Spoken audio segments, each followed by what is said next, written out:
I've never understood the reason as to why you and I are poor, but have been consistently and vehemently kept on defending the rich politicians. And in this context, the rich politicians being the Right Honorable Raila Amolo Odinga, the former President Uhuru Muigai Kenyatta, and the current President, President William Samoei Ruto. When the rich kids are touched, their dads call a presser to address the nation in relation to the affairs of their children. But when a hustler laments why their kids have been tear gassed, guess what happens? They're taken to prison. Where are we heading as a nation? And up to the time of this broadcast, not even a single leader of the above mentioned has come out clear openly to condole with the families of the bereaved.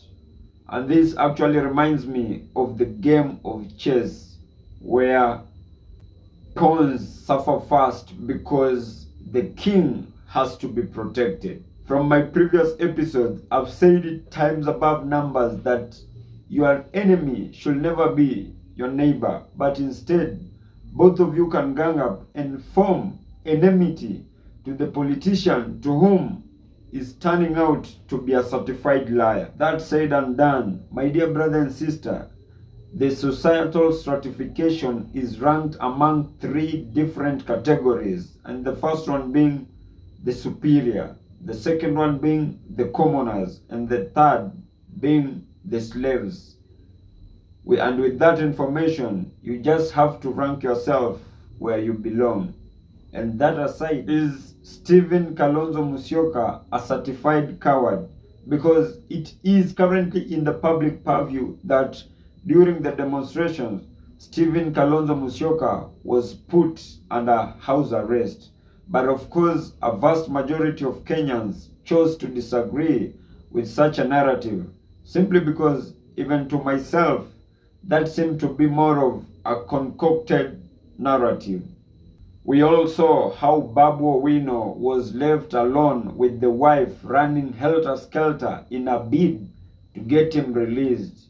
And of course, we cannot dispute that. But of course, where we choose to draw a very big line is on the statement that was issued that Stephen Kalonzo Musyoka was put under house arrest.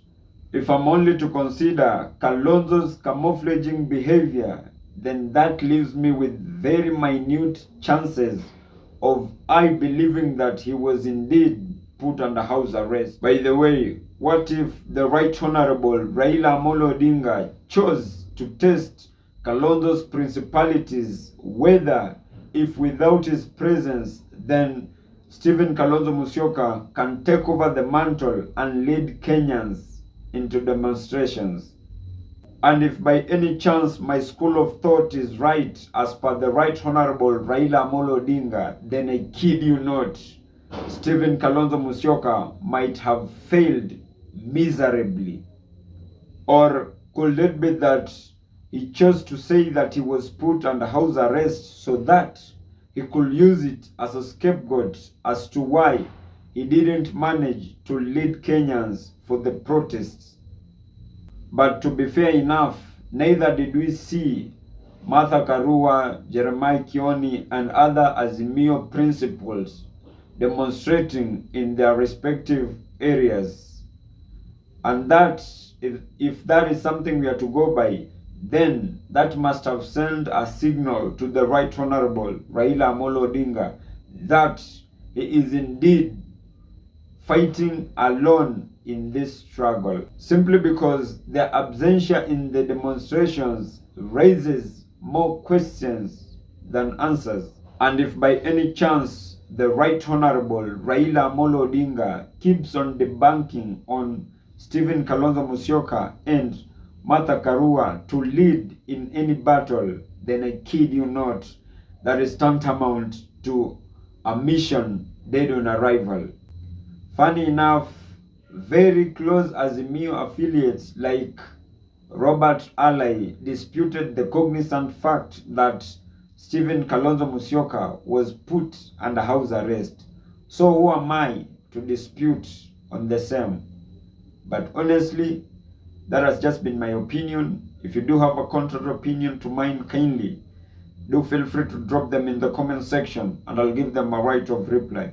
And as I come to the penultimate part of this video, in case if you're watching me for the very first time, kindly just consider hitting on the subscribe button. If you have been watching my videos and you have not subscribed, kindly just consider hitting on the subscribe button. And more so, if you're watching me from a different platform, either Telegram, TikTok or Facebook, kindly just head on over to YouTube, search for Mohamed Sudi. I'll be the first right person to pop up if matters socio-economic and political matters are your great areas of concern. Kindly just consider hitting on the subscribe button so that each and every time that I upload a new video, it will automatically reflect on your notification panel. And by so doing, you'll simply be supporting my content. Thank you, and may God bless you.